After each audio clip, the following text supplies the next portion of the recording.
අලුත් පුවත් බලන්න අපේ channel එක subscribe කරන්න. අපරාධයක් සිදු කළ පුද්ගලයෙකු එම අපරාධය වසන් කිරීම සඳහා නොයෙකුත් උපක්‍රම යොදා ගන්නවා. කිසිවක් සිදු නොවූ ලෙස හැසිරෙනවා. අපරාධය සොයන්නට පොලිසියටද සහාය දෙනවා. එහෙත් දක්ෂ පොලිස් නිලධාරියාට අපරාධකරුගේ හැසිරීමෙන් ඉරියව් තුලින් ඔහු ගැන කිසියම් සැකයක් ඇති කර ගැනීමට හැකියි. අවසානයේ උපක්‍රමශීලී ප්‍රශ්න කිරීම තුලින් එම අපරාධය සිදු කර ඇත්තේ ඔහු බව ඔහුගෙන් පෙර හා පසු හැසිරීමෙන් අනාවරණය කරගත හැකියි.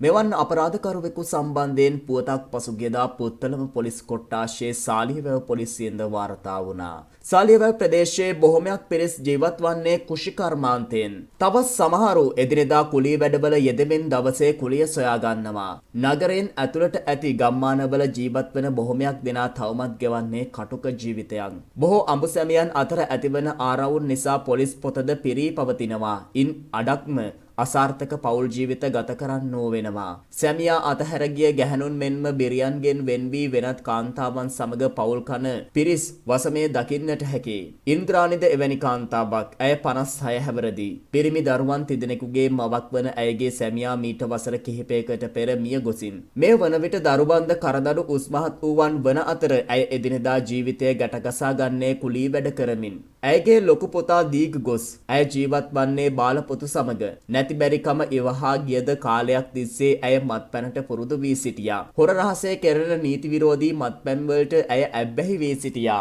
ඉහළ පුලියන් කුලම ප්‍රදේශයේ පදිංචි ඉන්ද්‍රාණි අතමිට මුදල් අහිමි වූ විට නිවසට මීටර් 200ක් 300ක් ඈතින් පිහිටි ගඩොල් සෝමගේ තිත්පොළට ගඩොල් කැපීමට යෑම පුරුද්දක් කරගෙන සිටියා. ඇය සමග තව දෙතුන් දෙනෙකුම ගඩොල් කැපීම සිදු කළා. කපන ලද ගඩොල් ගණනට පමණක් මුදල් ලබා දීම එහි හිමිකරු ගඩොල් සෝමගේ ක්‍රියාකලාපය.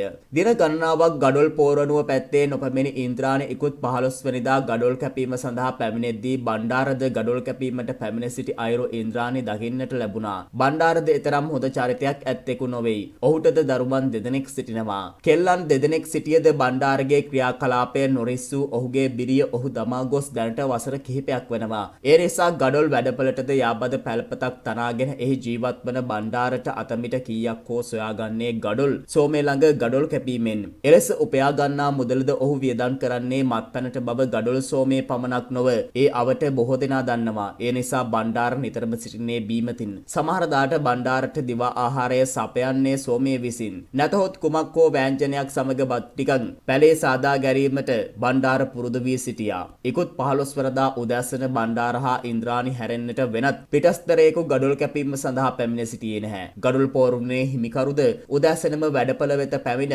දෙදෙනාට ගඩොල් කැපීම සඳහා අවශ්‍ය උපදෙස් දී එතනින් පිටව ගියේ සාලියවැව නගරයට යෑමට අවශ්‍ය තිබූ නිසා. ඒ නිසා එදා ගඩොල් කැපීම සිදු කළේ බණ්ඩාරත් ඉන්ද්‍රාණිත් බව හිමිකරුවෝ හොඳින් දැන සිටියා. මෙලෙස නගරයට පිටව ගිය පෝරණුවේ හිමිකරු නැවත ගඩොල් වැඩපළට පැමිණියේ දිවා කාලයේ. බණ්ඩාර පුරුදු පරිදි ගඩොල් කැපීමේ නිරත වී සිටියද ඉන්ද්‍රාණි පෙනෙන තෙක් මානයේ නොවුණා. කෝබන් ඉන්ද්‍රාණි අක්කා. පෝරණුවේ හිමිකරුට බණ්ඩාර පිළිතුරු දුන්නේ වැනි වැනි. උඹ අද උදේ ඉඳන්ම ගහලා නේද? කෝබන් මේකි කොහෙ ගියාද? ඉතුරු ගඩොල් ටික කපන්නේ නැද්ද? බණ්ඩාර මත්පැනින් සප්පායම් වී ඇති බවදත් හිමිකරු ගඩොල් කැපීම බාගෙට සිදු කළ ඉන්ද්‍රාණි ගැන විමසුවේ ඒ මේ අතද විපරම් කරමින්. අනේ මන්ද මේකි කොහෙ ගියාද කියලා මටත් ඕවට වග කියන්න වෙයිද දන්නේ නැහැ. බණ්ඩාර ගඩොල් පෝරණුවේ හිමිකරු ඉදිරියේ මුමුණන්නට උනේ වෙරි මතින්. මොකටද උඹ වග කියන්නේ? උඹට වග කියන්න හේතුවක් නෑනේ. නෑ ඒ උනාට ඒකි මගෙත් එක්ක ගඩොල් කැපුවේ. ඒකයි මම එහෙම කිව්වේ. අනේ බන්දා මේකි කොහෙ ගියාද? මේ වැඩේ බාගෙට කරලා ගඩොල් 38යි කපලා තියෙන්නේ. ඔය කොහෙ හරි අරක්කු බොනවා ඇති.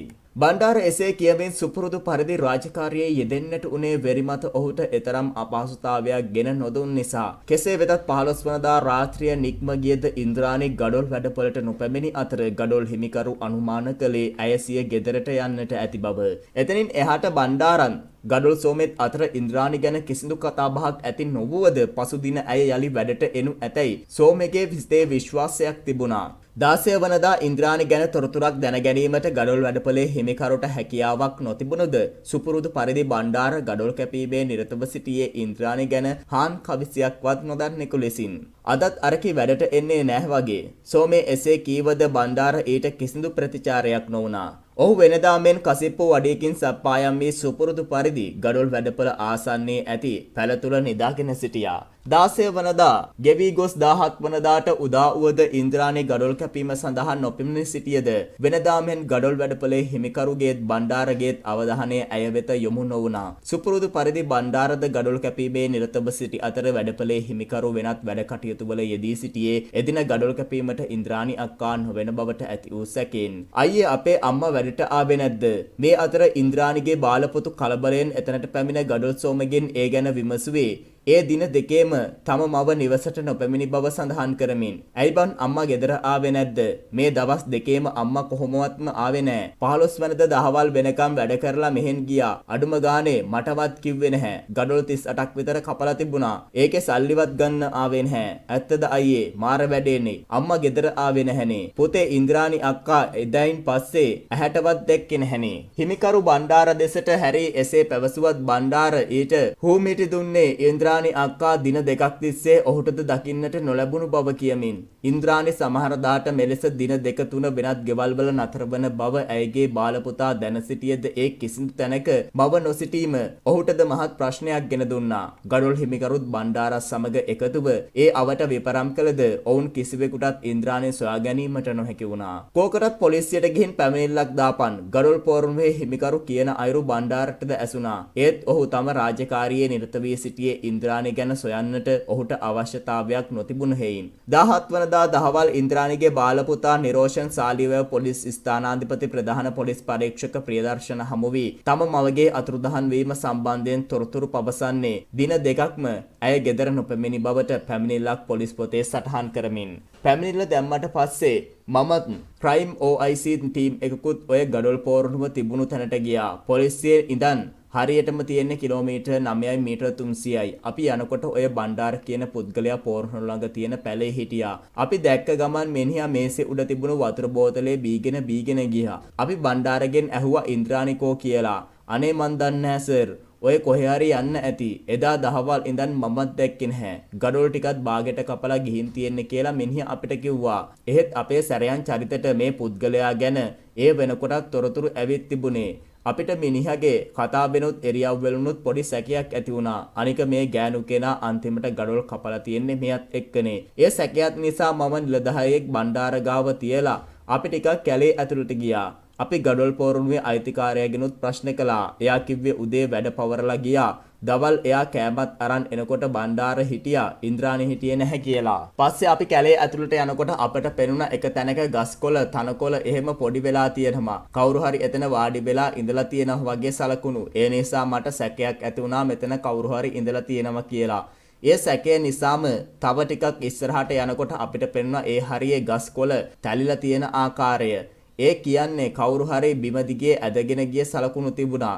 දිගටම තනකොළ තැලිලා තිබුණා. එතනදී අපිට සැකයක් ආවා ඒ වෙනකොට අතුරුදහන් වෙලා හිටිය ඉන්ද්‍රාණීට මොනවා හරි කරදරයක් වෙලා තියෙන බව. අපි තව ටිකක් අවට සෝදිසි කළා. අපි සැක කළා වගේම ඊට මීටර් 100ක් විතර ඈතින් ඉන්ද්‍රාණීගේ මිනිය තිබිලා අපිට හම්බ වුණා. ඒත් යට ඇඳුම් තිබුණේ නැහැ. උඩ ඇඳගෙන හිටිය අද්දිග ෂර්ට් එකක් ඒක ඇඹරිලා කරගාවට වගේ ඇවිත් තිබුණා. ඒ නිසා අපි විශ්වාස කළා කවුරු හරි ඉන්ද්‍රාණී කැලයට ඇදගෙන ඇවිත් එතනට දාන්න ඇති කියලා. ප්‍රශ්නයක් තිබුණේ ඉන්ද්‍රාණීගේ මලසිරුර නරක් වෙලා තිබුණ එක විතරයි. ඒ දවස් දෙකේම එතන තිබුණ නිසා. එහෙත් අපි මේ කිසිවක් නොදැක්ක විදිහට නැවත ගඩොල් පෝරණුවට ළඟට ආවා. බණ්ඩාර කියන පුද්ගලයා එතකොට එතනම හිටියා. අපිට මිනිහ ගැන සැකයක් තිබුණාට ඒක තහවුරු කරගන්න විදිහක් තිබුණ නැහැ. අනික අපරාධකාරයෙන් අපරාධයක් කළාම එතනින් පැනලා යනවනේ. ඒත් මෙයා එහෙම දෙයක් කළා නම් පොලිසියට අහු නොවෙන්න පැනලා යනවා. ඒ උනාට මෙයා එතනම හිටියා. මිනිහා හිටියේ පැලේ නිසා අපිට මිනිහා මේක කළා කියලා කියන්නත් බෑ. මම මොකුත් නොදන්න විදිහට බණ්ඩාරට එන්න කියලා ආයෙත් මිනිහගෙන් ඇහුවා. "කෝබන් මේ ඉන්ද්‍රාණීට මොකද උනේ?" කියලා. ස්ථානාධිපතිවරයා එලෙස විමසද්දී බණ්ඩාරගේ තොලකට වියලුණා. ඔහු එතනම තිබූ වතුර බෝතලයක් ගෙන මුවට හලා ගත්තා. "අනේ සර් මම මොකුත් දන්නේ නැහැ. එයා මගේ අක්කා වගේ යයි කියමින්." "සර් මූ දවල්ට ගෙනාපු බත් එකවත් තවම කාලා නැහැ. මම දිගටම බලාගෙන හිටියේ. මේ ටිකට වතුර බෝතල් දෙක තුනක්ම එක දිගට බිව්වා. මූ කතා කරන්නේත් අමුතු විදිහට." බණ්ඩාර අසල නතර කළ පොලිස් කොස්තාපර්වලයා ස්ථානාධිපතිවරයා හමුවේ එලෙස පවසද්දී බණ්ඩාරගේ පසු හැසිරීම පිළිබඳ හොඳින් නිරීක්ෂණය කළ පොලිස් ස්ථානාධිපතිවරයා දුටුවේ බණ්ඩාර කිසියම් තැති ගැන්මකින් සිටින බව ඔහුගේ ඇඟිලිවල වෙවුලන ස්වභාවයක් ඇති බව. අපරාධකාර කරුවන් සම්බන්ධයෙන් හොඳ හැටි පළපුරුද්දක් ඇති ප්‍රධාන පොලිස් පරීක්ෂක ප්‍රියදර්ශනට බණ්ඩාරගේ පසු හැසිරීම තුළින් ඉන්ද්‍රාණිගේ මරණයට බණ්ඩාරගේ කිසියම් සම්බන්ධයක් ඇති බවට නිගමනය කිරීමට හැකි වුණා. වහා මේ සම්බන්ධයෙන් ඔහු සහකාර පොලිස් අධිකාරී සංජීව මහානාම මහතා දැනුවත් කළා. අනුරාධපුර මූලස්ථාන පොලිස් පරීක්ෂකවරයා ලෙස වසර ගණනාවක් සේවය කොට මෑතකදී එම තනතුරට උසස් වීම ලැබූ ඔහුද අපරාධ විමර්ශනයල හා දක්ෂකම් දැක්වූ නිලධාරියෙක්. ඔහුගේ උපදෙස් මත ඉදිරි විමර්ශන ආරම්භ කළ ප්‍රධාන පරීක්ෂක ප්‍රියදර්ශන ඉන්ද්‍රාණිගේ මරණය සම්බන්ධයෙන් වැඩිදුර ප්‍රශ්න කිරීම සඳහා සහකාර බණ්ඩාර සාලියවැව පොලිසියට රැගෙන ආවා. ඔහුගේ උපදෙස් මත ඉදිරි විමර්ශන ආරම්භ කළ ප්‍රධාන පොලිස් පරීක්ෂක ප්‍රියදර්ශන ඉන්ද්‍රාණිගේ මරණය සම්බන්ධයෙන් වැඩිදුර ප්‍රශ්න කිරීම සඳහා සැකකාර බණ්ඩාර සාලියවැව පොලිසියට රැගෙන ආවා. බණ්ඩාර ඒ වන විටත් ඉන්ද්‍රාණිගේ මලසිරුර පොලිසියට හමු වී ඇති බව දැන සිටියේ නැහැ. පසුව ඔහු සිය කාර්යාලයට කැඳ වූ ප්‍රධාන පොලිස් පරීක්ෂකවරයා ඔහුට සිය අසුන ඉදිරිපිට අසුනේ වාඩි ගන්නට ඉඩ සැලැස්සෙව්වා. මාර වැඩේනේ කොල්ලෝ. එතකොට මොකටද ඉන්ද්‍රාණිට උනේ? අනේ මන් දන්නේ නැහැ සර්. අක්කා කොහේ හරි ගියාද කියලා. ඇත්තටම උඹ දන්නේ නැද්ද? නැහැ මහත්තයෝ ඒකිට පිස්සු. ඒකි එදා වැඩ කළේත් නැහැ. උදේ ආව වෙලේ ඉඳන්ම බොන්න තමයි ඉල්ලුවේ. මම අරක්කු ටිකක් ගෙනාවා. අපි දෙන්න බිව්වා. ඊට පස්සේ අක්කා කොහේ හරි යන්නේ නැති. උන් දැන් කොහේ හරි ඇති මහත්තයෝ. කොහේ හරි බීලා වැටිලා ඇති.